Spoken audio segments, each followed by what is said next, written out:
Namaste and Salam Alaikum to everyone. As part of setting the scene, I'm going to present the collaborative efforts so far we have made during the middle years of Safsi under this capacity development. And while presenting my stuff, I will be answering some of these questions. Mainly this, what did we aim to do? What did we implement? What did we find or learn? And why is this important? Although they are not in, proper sequence, but you will get some of the, answers of these questions. And as part of background, I would like to take you to the original Safsi objectives. There were 4 objectives. But during the middle year of Safsi, we mainly focused on objective 3rd, which is related with policy issue. And this objective 4 is, dissemination of Safsi learnings. So far we have met. So, this shows the shift of our focus, mainly from phase 1 and part of phase 2 to phase 3. You can see this bigger square, mainly devoted for this objective 1 and objective 2 at the beginning of the Safsi, but in the later part of this phase 2 and let's say Safsi variation 3, we mainly focus in policy, addressing policy issue and participatory technology development and delivery. Under this Safsi variation 3, our innovation impact was supported by the improved capacity of knowledge partners, including service providers and the agro dealers. The adoption of CASI technology will continue, and by 2021, at least 1.5 million farmers in the EGPs will use one or more of the CASI technologies. This is what we aim to do. And originally we were expecting that this Safsi scaling variation 3 and the policy project will be working together. But later on, I am not sure whether this policy project is still, integrated with the Safsi or not. But anyway, original idea was that. So I'm not going back to this policy project now. And while achieving that targets, we mainly focus on the capacity development impact pathways. Although there were other impact pathways which we took simultaneously as well. The main expectation of capacity development pathway was that the NARES will take the ownership of some of the technology that Safsi validated and disseminated. And I think reviewers will seriously look into it and interact with our NARES partners, whether they have really taken the ownership of some of our technology or not. So what we implement during this scaling variation 3 was mainly to facilitate this training events. And we designed 3 levels of trainings, level 1, level 2, and level 3. And provided equipment for smooth implementation of field activities by partners, and using a kind of targeted approach to take into account those most vulnerable, like women and the poor households. And anticipated result was that, by the end, we'll have kind of improved individual institutional capacity to increase agricultural productivity and profitability, improved individual and household capacity amongst those most vulnerable.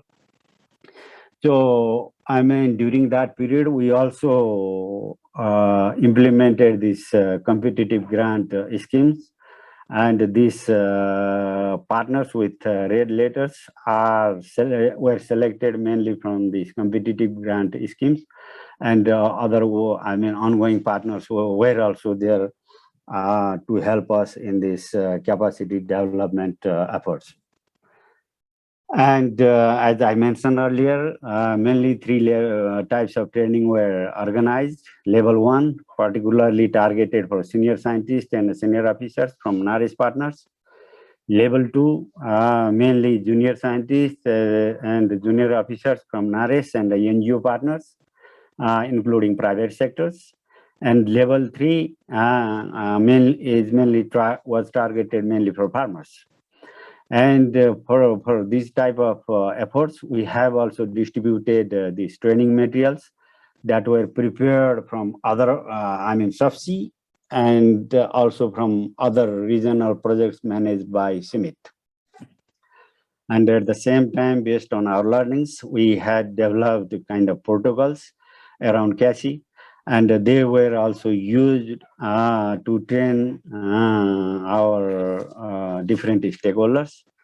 And besides that, we also conducted high-level meetings and policy dialogues.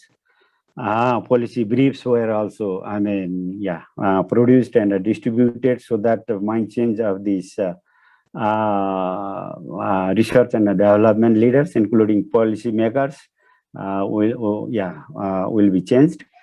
And the success stories around food, energy, and water nexus were also prepared and developed, distributed.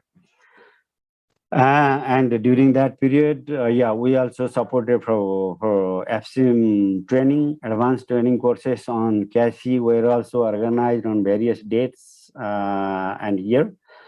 And Australian leadership fellowship were also provided to key people who were, significantly contributing to the project. Conferences like agronomy were supported to our, scientists mainly from NARES and NGO partners. And the Australian leadership awards were also,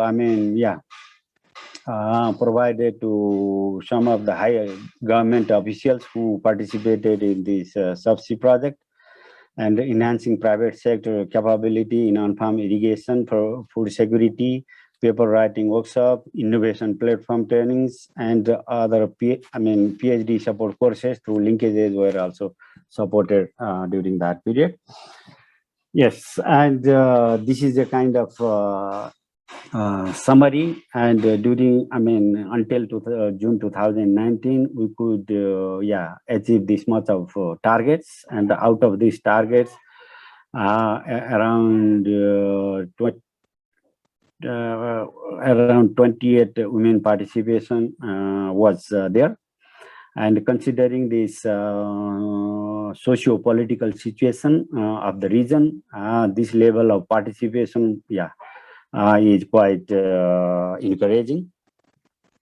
And I am sure that we'll have a kind of gender-focused presentation during these 3 days.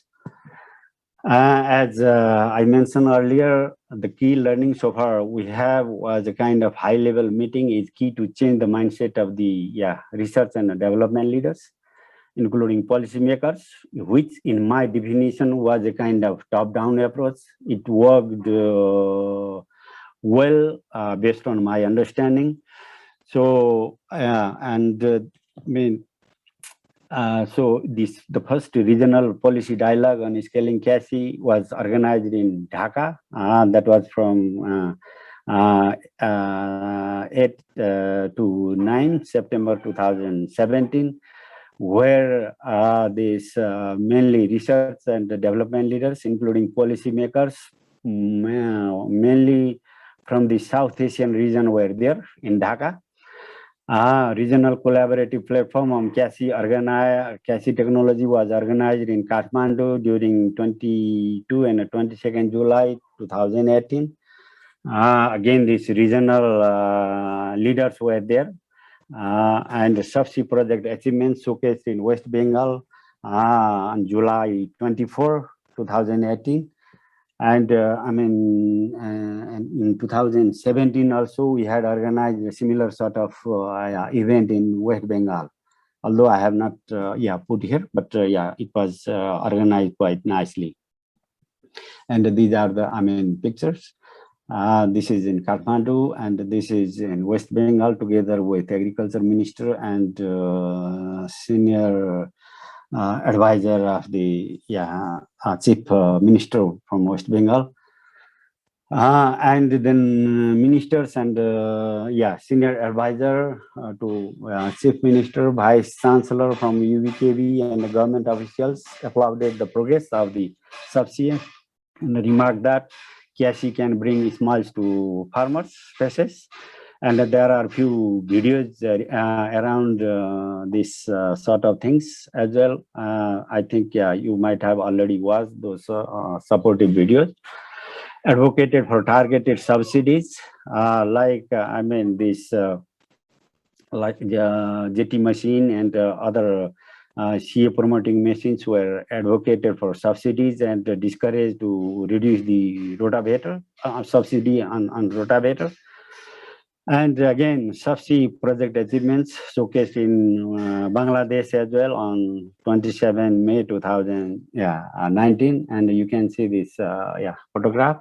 And this photo is regarding this rice seedling nursery factory managed by one of the women group in West Bengal.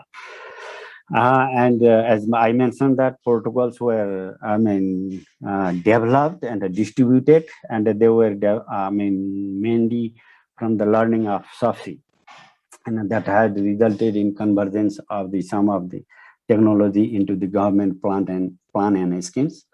This is another photograph from the western Tarai of Nepal.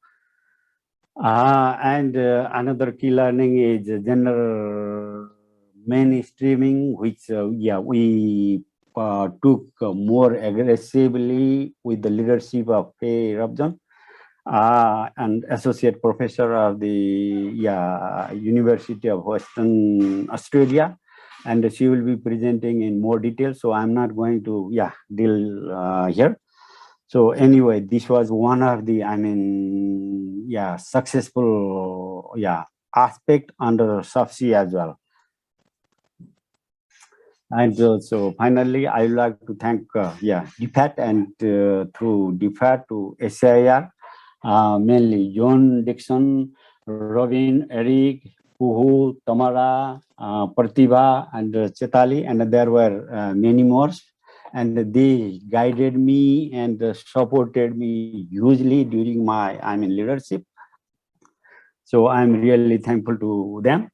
And the partners like public and the private sector from 4 countries, that includes Australia, Bangladesh, India, and Nepal, and the farmers from targeted EGPs, colleagues from my own organization, that is CIMMYT, and other CG centers, including international organization.